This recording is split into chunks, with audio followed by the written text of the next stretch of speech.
देखिए, last class मैंने binding energy curve कराया था, उसके बाद न्यूमेरिकल कराए थे, है ना, याद होगा। आज जो है वह है energy from nucleus, energy from nucleus से एनर्जी। बैठे वही बैठे यार, ये बैठ जाओ, ठीक है।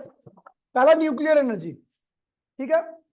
The energy release during nuclear reaction is called nuclear energy. एक रिएक्शन होती है, एक न्यूक्लियर रिएक्शन होती है। न्यूक्लियर रिएक्शन जो होती है वो न्यूक्लियस के अंदर ही होती है, ठीक है। उसमें इलेक्ट्रॉन का कोई मतलब नहीं होता। न्यूक्लियर रिएक्शन में न्यूक्लियस ही पार्टिसिपेट करता है, इलेक्ट्रॉन का कोई रोल नहीं होता यहाँ पर, ठीक है भैया। तो उस दौरान जो एनर्जी निकलती है उसी को हम क्या कहते हैं, न्यूक्लियर एनर्जी, ठीक है। यहाँ पे लिखा हुआ है, और आपको पता था न्यूक्लियर रिएक्शन में होता है क्या, या तो न्यूक्लियस टूटती है या न्यूक्लियस जुड़ती है। टूटने को हम क्या कहते हैं, फिजन, और जुड़ने को हम क्या कहते हैं, फ्यूजन। दोनों जब होते हैं, दोनों प्रोसेस होते हैं, तो जो रिजल्ट बन के आता है उसका मास हमेशा क्या होता है, रिएक्टेंट से क्या होता है, जो मतलब स्टार्टिंग में जो आपने लिया उससे हमेशा मास क्या होता है, कम हो जाता है। फाइनल वाला मास क्या होता है, कम हो जाता है। इनिशियल और फाइनल के बीच में जो मास का डिफरेंस आता है उसी को हम क्या कहते हैं, मास डिफेक्ट कहते हैं। और उसी मास डिफेक्ट की वजह से क्या होती है, एनर्जी निकलती है। किसके हिसाब से, आइंस्टीन की इक्वेशन ऑफ, ठीक है, जो थी आपकी डेल्टा एम सी स्क्वायर, ठीक है भैया। यहाँ पे लिखा हुआ है this is due to the conversion of some mass into energy, ठीक है, according with the Einstein mass energy relationship. The energy release in the nuclear reaction due to decrease in the mass, ठीक है भैया। आपको पता है मास कम हो जाता है और उसी की वजह से क्या होती है, एनर्जी आपकी क्या होती है, रिलीज होती है। और वो एनर्जी क्या होती है, delta M C square. Delta negative sign ये बता रहा है कि भैया मास कम हो रहा है या एनर्जी रिलीज हो रही है, दोनों में से कोई एक चीज लिख सकते हो आप, ठीक है। फिर उसके बाद यहां पे लिखा हुआ है note this equation indicates that even a very small quantity of matter is capable of releasing a very large amount of energy। आपने देखा था जो मास डिफेक्ट आता था बहुत कम आता था, नेग्लिजिबल आता था, क्या आता था, लेकिन उससे जो एनर्जी रिलीज होती थी वो क्या होती थी, बहुत ज्यादा। वही लिखा हुआ है, ठीक है भैया। आगे बढ़े, उसके बाद लिखा हुआ है, अगर हम बात करें the nuclear reaction which can be exploded into to produce energy are two type. कह रहा है भैया वो न्यूक्लियर रिएक्शन जो होती है, जो मैंने आपको बताया कि दो रिएक्शन होती है, एक तो न्यूक्लियस टूटती है, एक में जुड़ती है। वो दो टाइप की होती है। पहला क्या होता है, न्यूक्लियर फिजन, मतलब टूटना। फिजन मतलब क्या होता है, टूटना। इसमें क्या होता है, in which a heavy nucleus split into the two small nuclei, दो न्यूक्लियाई में टूट जाती है और liberate of large amount of energy, ठीक है भैया। जिसके बेसिस पे कौन काम करता है, एटम बम काम करता है, याद है, ठीक है। फिर न्यूक्लियर फिजन में, न्यूक्लियर फिजन में क्या होता है, in which the two small nuclei fuse together and form a large nucleus releasing a large amount of energy in hydrogen bomb. Hydrogen bomb में इस कंसेप्ट का यूज होता है, याद है। चलो ये बताया था मैंने। अब हम केवल पढ़ रहे हैं न्यूक्लियर फिजन। और न्यूक्लियर फिजन किसके अंदर होता है, तो यहाँ पे लिख रखा है ऐसा ऐसी न्यूक्लियर जिसके अंदर एटॉमिक मास नंबर की वैल्यू क्या हो, 230 से ज्यादा हो।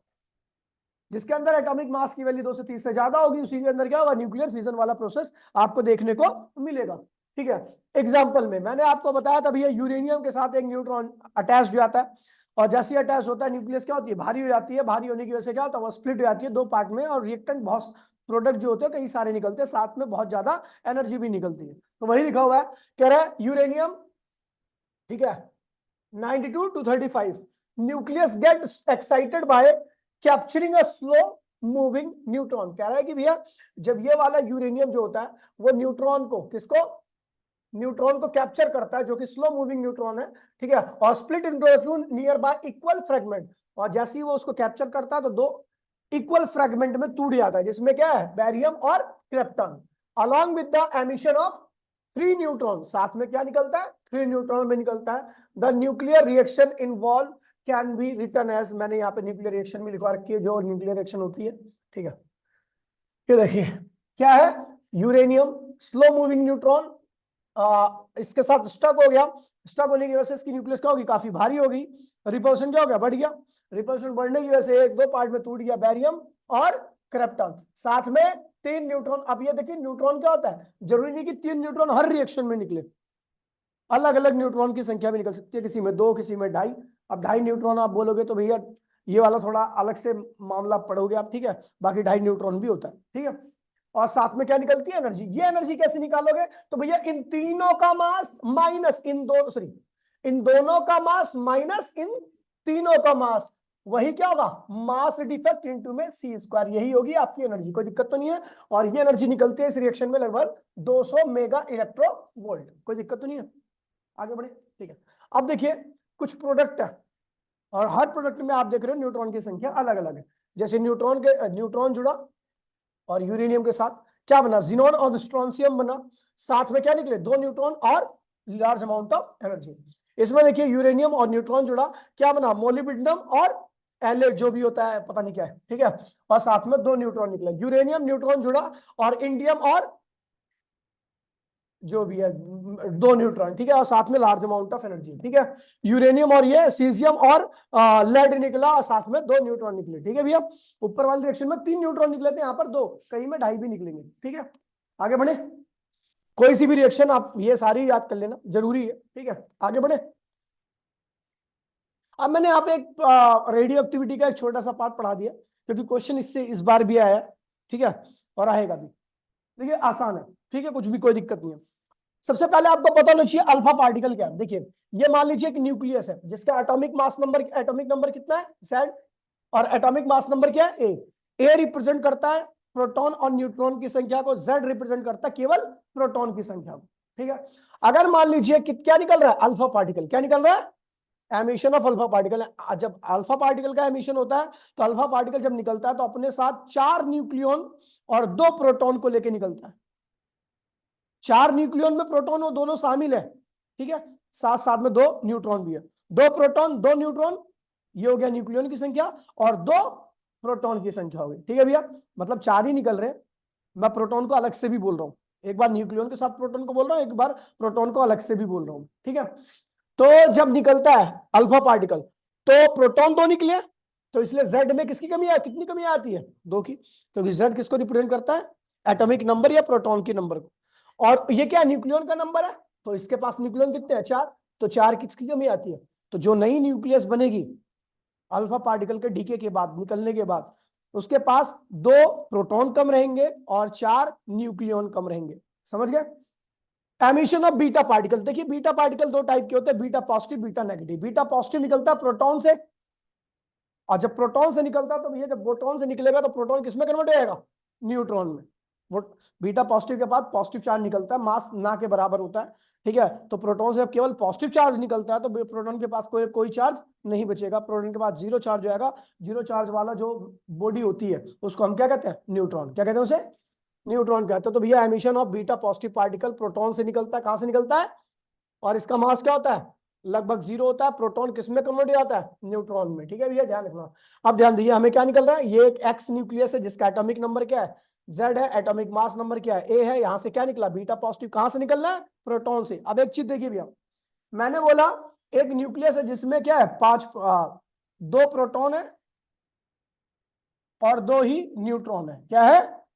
कुल कितने न्यूक्लियन है? 4। कितने न्यूक्लियन है? 4। अगर मैं बोलूंगा कि यहां से एक बीटा पॉजिटिव पार्टिकल निकल गया तो अब क्या होगा? एक प्रोटॉन बचेगा, क्योंकि इधर देख भाई, ठीक है। यहां से जब इन 2 प्रोटॉन में से एक प्रोटॉन से क्या निकला? बीटा पॉजिटिव निकल गया। क्या निकल गया? बीटा पॉजिटिव निकल गया। तो बीटा पॉजिटिव निकलने के बाद क्या होगा? एक प्रोटॉन बचेगा और अब 3 न्यूट्रॉन हो जाएंगे। कितने हो जाएंगे? रीजन कहां है भैया? तो ये जो प्रोटॉन, जिस प्रोटॉन से निकला वो क्या बन गया? एक्चुअल में न्यूट्रॉन बन गया। क्या बन गया? तो पहले 2 न्यूट्रॉन थे, एक न्यूट्रॉन और बढ़ गया, 3 न्यूट्रॉन और एक प्रोटॉन। अभी भी न्यूक्लियन की संख्या क्या है? 4 ही। तो इसका मतलब बीटा पार्टिकल निकलने से न्यूक्लियन के नंबर पर कोई फर्क नहीं पड़ता। प्रोटॉन का नंबर क्या होता है? या तो घट जाता है, घटेगा कब? जब बीटा पॉजिटिव निकलेगा। बढ़ेगा कब? जब बीटा नेगेटिव निकलेगा। अभी नेगेटिव निकाल रहा हूं, ठीक है, ये समझ गए? तो अब देखिए बीटा पॉजिटिव का एमिशन हुआ, कहां से हुआ? प्रोटॉन से। कहां से हुआ? प्रोटॉन से हुआ। तो प्रोटॉन क्या हुआ? कम हो गया। लेकिन न्यूक्लियन की संख्या क्या है? अब भी उतनी है। एक सेकंड यार, आ जाओ, ठीक है, बस रुक जाओ। अगर एमिशन ऑफ बीटा नेगेटिव की बात करूं, बीटा नेगेटिव कहां से होता है? न्यूट्रॉन से। न्यूट्रॉन के पास कुल कितना चार्ज होता है? 0। अगर मैं न्यूट्रॉन के 0 चार्ज को लिखना चाहूं तो क्या लिखूंगा? +1 -1, ये लिखता हूं। अगर इसमें से एक नेगेटिव निकल गया तो न्यूट्रॉन पे क्या बचेगा, और न्यूट्रॉन किसमें कन्वर्ट हो जाएगा, प्रोटॉन में। तो यहाँ पे ध्यान रखना, न्यूट्रॉन से बीटा नेगेटिव निकलता है और न्यूट्रॉन किसमें कन्वर्ट हो जाता है, प्रोटॉन में। यानी प्रोटॉन की संख्या इसके निकलने पर क्या होती है, बढ़ती है। ठीक है, न्यूक्लियन अब भी उतना रहेगा, क्योंकि जो न्यूट्रॉन प्रोटॉन में कन्वर्ट हुआ है, न्यूट्रॉन की एक संख्या कम हो जाती है, प्रोटॉन की एक बढ़ जाती है, न्यूक्लियन की संख्या वही रहती है, कोई चेंज नहीं आता। तो बीटा नेगेटिव निकला तो प्रोटॉन क्या हुआ, बढ़ गया, लेकिन न्यूक्लियन अब भी उतना ही है, क्योंकि न्यूक्लियन में क्या आता है, प्रोटॉन न्यूट्रॉन दोनों आते हैं। समझ गए, तो ये ध्यान रखना।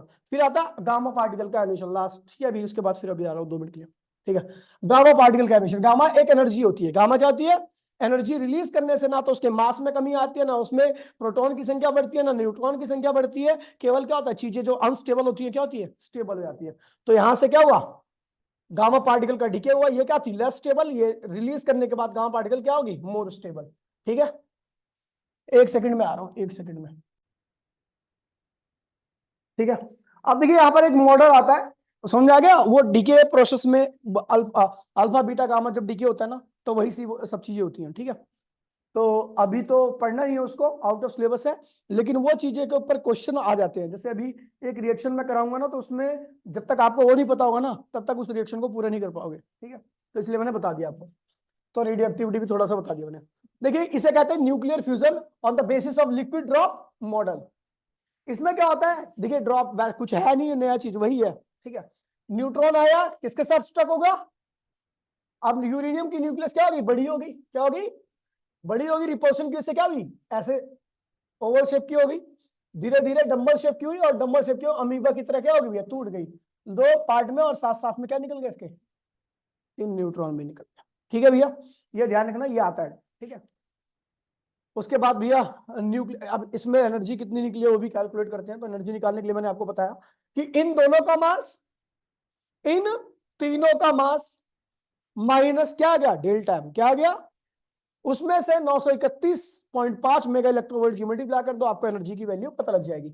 डेल्टा एम इंटू में 931.5 मेगा इलेक्ट्रोवोल्ट, कोई दिक्कत तो नहीं है।